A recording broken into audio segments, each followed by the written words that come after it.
Praise lord అమ్మా. ప్రభువైన యేసుక్రీస్తు నామంలో ఉదయకాలపు శుభములు మీ అందరికీ కలుగునుగాక. మంచిది, అందరు బాగున్నారు కదా. దేవుడు నిత్యము మీరు బాగుండాలి అని నిత్యము మీ కొరకు ప్రతిదినము మీ కష్టములు మీ ఇబ్బందులు దేవుడు తీసివేయాలని నిత్యము మీ కొరకు ప్రార్థన చేస్తున్నాం. అదేవిధంగా మనందరి ప్రార్థన బట్టి కూడా తల్లి ఆరోగ్యము కూడా దేవుడు ఆ ఆరోగ్యమును కూడా దేవుడు సరి అయిన రీతిలో దేవుడు కూడా ప్రార్థన ఆలకించి చక్కటి ఆరోగ్యంతో ఆ బిడ్డను ముందుకు నడిపిస్తున్నాడు. మంచిది, దినం వాగ్దానం చదువుకుందాం. కీర్తనల గ్రంథము 91వ అధ్యాయంలో దేవుడు చక్కటి మాటని మహోన్నతుని చాటు నివసించువాడు, సర్వశక్తి నీడలో విశ్రమించువాడు, ఆయనే నాకు ఆశ్రయము, నా కోట, నేను నమ్ముకున్న నా దేవుడని నేను యెహోవాను గూర్చి చెప్పుచున్నాను.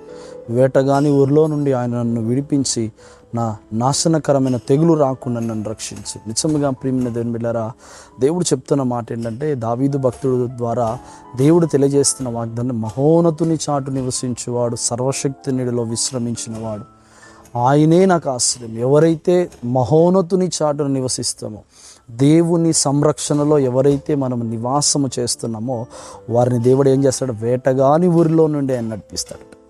ఒక సంరక్షణ దేవుడు ఈరోజు నీకు నాకు కలగ చేయబోతున్నాడు. God is going to secure your life. నీ జీవితాన్ని ఇన్ని రోజులు దేవుని సన్నిధిలో ప్రార్థన చేస్తున్నావు కదా, నువ్వు అనుకోవచ్చు, ప్రభువా నా జీవితానికి ఒక సరి అయిన ఒక విజయము లేదు ప్రభా, సరి అయిన మార్గం లేదు ప్రభా, I unable to take a decision.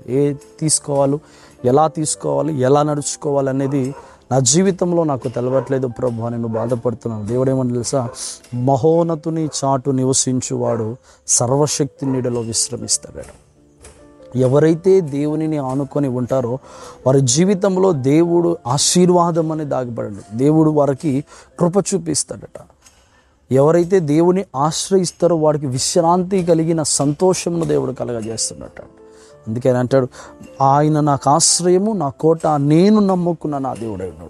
ఎవరైతే నా దేవుని యందు అందుకే ఆయన అంటాడు 15వ అధ్యాయంలో, అతడు నాకు మొర్రపెట్టగా నేను అతనికి ఉత్తరచి. ఎవరు మొర్రపెడితే?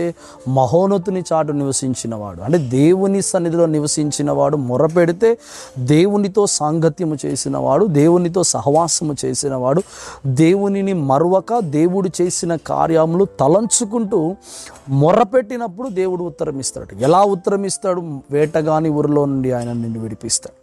నాశనకరమైన తెగులు, అంటే నశించే వారి మధ్యలో ఉన్నప్పటికీ కూడా ఆ తెగులు మన మీదకి రాకుండా దేవుడు కాపాడుతాడు. God will protect each every one of us. మనలను దేవుడు సమృద్ధిగా సమకూర్చగలిగే కృపను దేవుడు మనకి అనుగ్రహిస్తూ ఉంటాడు. నిజంగా ప్రియమైన దేవుని బిడ్డలారా, ఈ చక్కటి ఉదయకాల సమయంలో అతడు నాకు మొర్ర పెట్టగా నేను అతను ముచ్చేదను, శ్రమలలో నేను అతనికి తోడై ఉండేదను, అతను విడిపించి అతన్ని గొప్ప చేసేదను.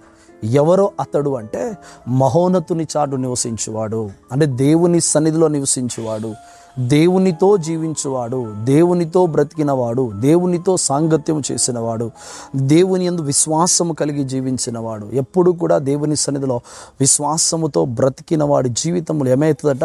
అతడు నాకు మొర్రపెట్టగా. అతడంటే విశ్వాసముతో దేవుని యందు ఆనుకునేవాడు. మొర్రపెట్టినప్పుడు దేవుడు ప్రార్థన ఆలకిస్తాడట. నిజంగా ప్రియమైన అంటే ఎవరైనా దేవుని సన్నిధిలో ఆనుకొని ఉన్న వారి మొరను దేవుడు ఆలకిస్తాడు. కనుక నా ప్రియమైన దేవుని బిడ్డలారా, ఈ చక్కటి ఉదయకాల సమయంలో దేవునికి చక్కటి వాగ్దానం చేస్తున్నాడు. నీవు దేవునితో ఆనుకున్నావా? దేవునితో సాంగత్యం చేస్తున్నావా? దేవునితో స్నేహబంధం కలిగి ఉన్నావా? దేవునితో నీ జీవితము ఆనుకొని బ్రతుకుతుందేమో. అందుకే అన్నాడు, అతడు నాకు మొర్ర పెట్టినప్పుడు నేను ఉత్తరం ఇస్తాను. God will give the answer for your praise because you are in the God's hand. దేవుని చేతిలో మనం ఉన్నప్పుడు మన ప్రార్థన దేవుడు ఆలకిస్తాడు. నీవు దేవుని చేతిలో ఉన్నావు గనక, దేవుని యందు విశ్వాసం కలిగి ఉన్నావు గనక, దేవుని యందు నమ్మకం కలిగి ఉన్నావు గనక, దేవుని యందు పట్టుదల కలిగి ఉన్నావు గనక, నా దేవుడు నీ ప్రార్థన ఆలకించబోతున్నాడు, నిన్ను విడిపించబోతున్నాడు, నిన్ను గొప్ప చేయబోతున్నాడు, అతను నిన్ను తప్పించబోతున్నాడు. కష్టము, ఇబ్బందులు, ఇరుకులలో, వేదన, బాధలు, ఏ బాధ అనుభవిస్తున్నావు, ఏ కష్టం అనుభవిస్తున్నావు, ఏ శ్రమ నీ జీవితంలో ఉందో ఆ శ్రమను దేవుడు తప్పిస్తాడు. ఎవరిని తప్పిస్తాడు అంటే ఆయనను ఆశ్రయించినవాడు, మహోన్నతుని చాటు నివసించినవాడు, ఆయన సన్నిధిలో నివాసము చేసిన వాడిని దేవుడు తప్పిస్తాడు. కనుక ఈ చక్కటి ఉదయకాల సమయంలో భయపడకు, దిగులు పడకు. ఎందుకు ప్రభా నాకు ఈ పరిస్థితులు, ఎందుకు ప్రభా శత్రువుల చేతిలో నా జీవితము ఒక కీలు బొమ్మగా మారిపోయింది, ఆట బొమ్మగా మారిపోయింది. అందరూ నన్ను హేళన చేస్తున్నారు, అవమానపరుస్తున్నారు, నిందలు వేస్తున్నారు అనుకుంటాడు. ఆయన రెక్కల నీడలో నీవు బ్రతికినప్పుడు ఆయన నీకు ఆశ్రయముగా నిలబడతాడు, ఆయన నీకు కాపుదలగా నిలబడతాడు, నీకు తోడుగా వాడికి కనబడతాడు, నీడగా దేవుడు నిలబడతాడు, మహిమగా దేవుడు నిలబడతాడు. అటువంటి కృపలో దేవుడు నిన్ను నీ కుటుంబాన్ని దీవించి ఆశీర్వదించునుగాక. మంచిదందరం తల వంచుకుందాం, ప్రార్థన చేసుకుందాం. ఈ చక్కటి ఉదయకాల సమయంలో దేవుని సన్నిధిలో మనం అందరం ప్రార్థన చేసుకుందాం. పరిశుద్ధుడా, ప్రేమగల తండ్రి వందనాలు. ఉదయకాల సమయంలో ప్రభా అయ్యా నిశ్చయముగా ప్రభా నీ రెక్కల నీడలో మేము ఉండాలి, నీ యొక్క ఆశ్రయవంతుడిగా మీరు మాకు ఆశ్రయముగా ఉండాలి.